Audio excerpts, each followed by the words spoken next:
May ginagawa po ngayong kababalaghan si PBBM na minsan napapaisip po ako, o ngayon nga mga sangkay, pag-uusapan po natin itong patungkol po sa Marcos Wealth.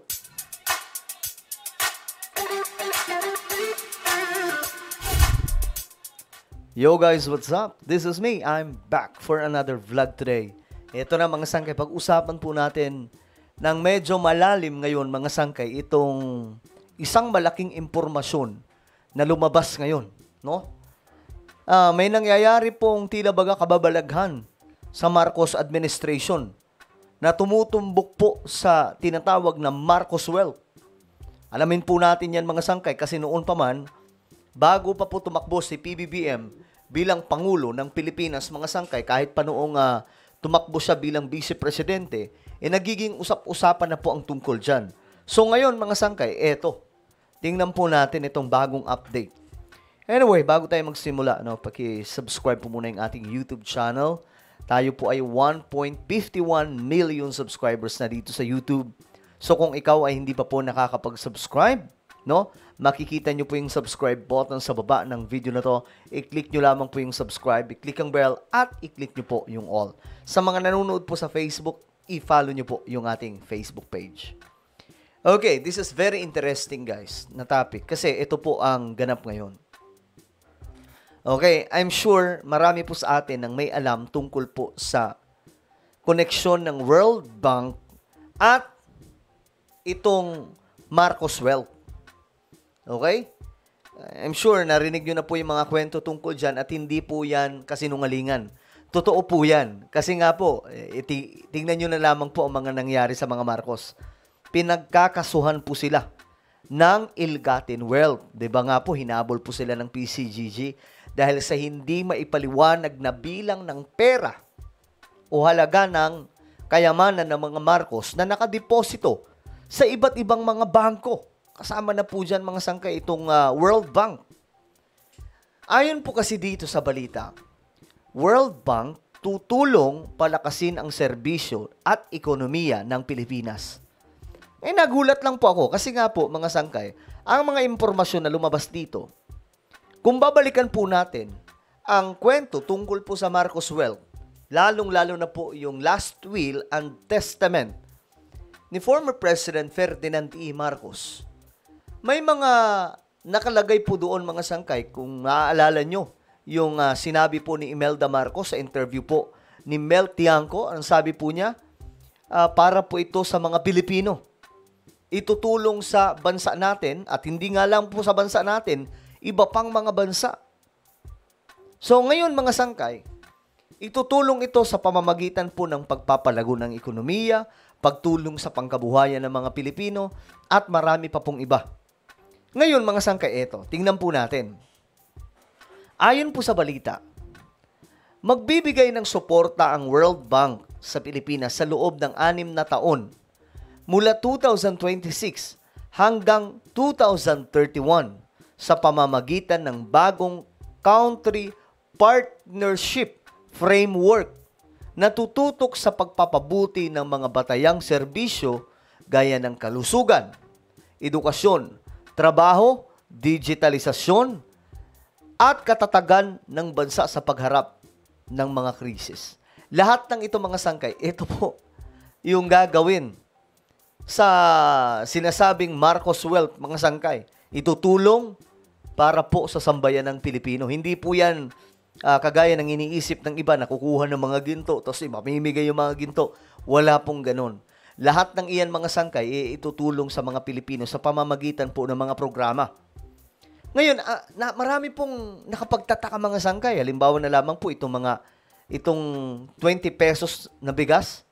Ayon po sa Department of Agriculture, lugi po sila o lugi po yung gobyerno dyan. Pero, nakakabili pa rin po sila ng bigas sa mga magsasaka. Paano nangyari yan?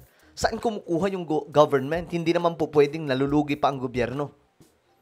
Hindi kaya, may ano na po dito, may sistema na po na ginagawa at programa mga sangkay na doon kumukuha sa Marcos Wealth. Masyado lamang pong palaisipan ito, mga sangkay, no? Ayon po dito, ang CPF or Country Partnership Framework ay isang pinagsamang estratehiya ng International Bank for Construction and Development, International Finance Corporation, and Multilateral Investment Guarantee Agency.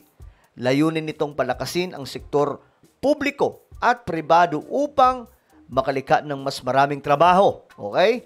Mapabuti ang kalidad ng pamumuhay at magtulungan ang Pilipinas na makamit ang estado bilang upper middle income country. Sa madaling sabi, payayamanin nito ang ating bansa. Masyado po itong palaisipan ngayon mga sangkay. Ngayon, kasi masyadong napapaisip tayo. Kasi nga po, itong gagawin ng World Bank na pagtulong sa ating bansa, masyado pong palaisipan. Alam naman po natin mga sangkay siguro yung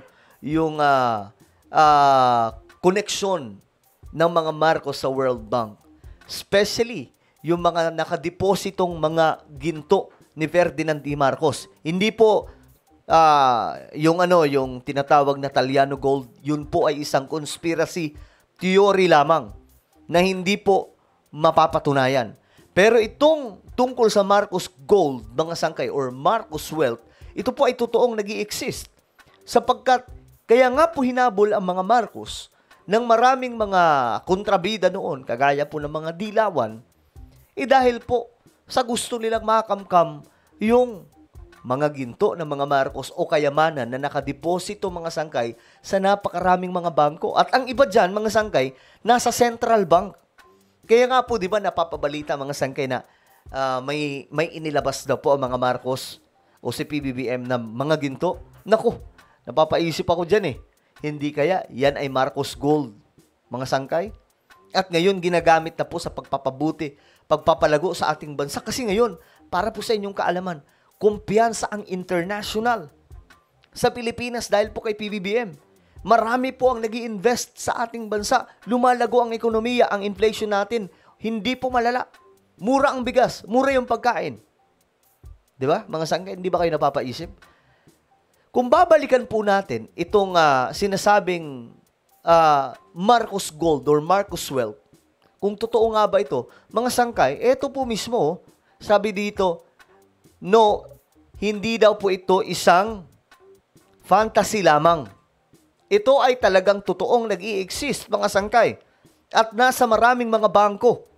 Ayon nga po dito, mga sangkay, sa information, si Ferdinand Marcos daw po, bago po siya pumasok sa pagiging isang politiko, siya na po ay isang gold trader.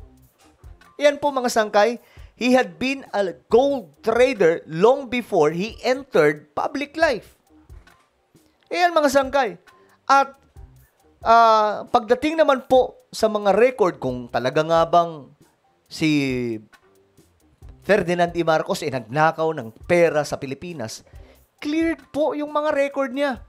At naroon po mga sangkay, yung mga dokumento na nagpapatunay, yan po, may last will and testament pa nga po mga sangkay. So, wala pong pruweba na nagnakaw ang mga Marcos.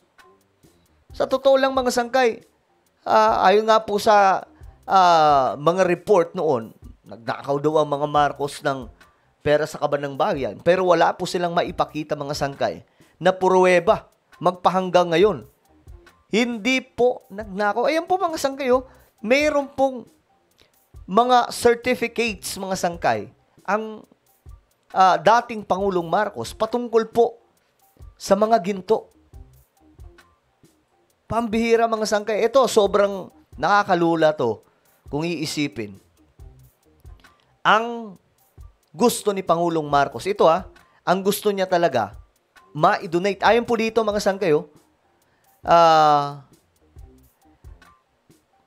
idodonate ni Pangulong Marcos ang kanyang kayamanan sa Pilipinas at sabi po dito, leaving only 10% of the same for his family.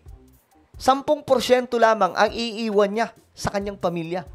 Kaya nga mga sangkay, ito lang tatandaan nyo sa mga nagsasabing magnanakaw si BBM. Guys, kung alam nyo lang yung patungkol sa Marcos Gold, hindi po magkaka-interes si Pangulong Bongbong Marcos sa kakapiranggot at barya na pera ng Pilipinas. Dahil pinag-uusapan po natin dito ang gold ng mga Marcos na napakarami mga sangkay sa iba't ibang mga bangko. Ayan o, 10% lamang para po sa kanyang pamilya. Hindi ko alam kung anong trip ni Amy Marcos ngayon, mga sangkay, but sa nangyayari ngayon sa Marcos at kay Amy Marcos at kay BBM, mukhang wala pong kaalam-alam na si Amy Marcos sa mga nangyayari ngayon sa ginagawa ni PBBM patungkol po dito sa Marcos Wealth. Sa tingin nyo ba walang gagawin si PBBM para dyan? At sa last will and testament, bagamat sinasabi po ng ibang mga news outlet na wala daw pong nilagay si Ferdinand E. Marcos na itutulong ito sa mga Pilipino. Pero, mga sangkay, narinig nyo naman, mayroong dokumento dyan at narinig nyo naman si Madam Imelda Marcos na nagsalita tungkol dyan, mga sangkay. So, talagang para po ito sa mga kababayan natin. Kaya nakapagtataka. Ito, ayon sa World Bank, malaki na ang naitalang pag-unlad ng bansa sa mga nakaraang taon. Kabilang ang paglago ng ekonomiya, pagtaas ng real wages, at pagbaba ng antas ng kahirapan. Sa totoo lang, malulula talaga kayo mga sangkay. Kasi, yung ekonomiya natin, kung titingnan po natin ngayon, try nyo lang i-research, YouTube at Google, makikita nyo na lumalago. Kaya nga ako mga sangkay, sa mga akala po nila na kaya po ako sumusuporta sa gobyerno na, kumbaga, sinusuportahan ko si BBM ng wala-wala lang. Guys, nagbabasa po tayo, ginagamit po natin ang utak natin. Nakikita po natin na lumalago ang ekonomiya ng ating bansa. Ayon po dito, kasabay nito, isusulong ng IFC ang inobasyon at pamumuhunan sa infrastruktura. Habang ang MIGA ay maghahanap ng oportunidad para sa mga dayuhang mamumuhunan. Kita nyo na mga sangkay, yayaman ng Pilipinas. Sa kabuuhan, layunin ng CPF na isulong ang inklusibong pag-unlad at mas matatag na kinabukasan para sa mga Pilipino. You see, guys?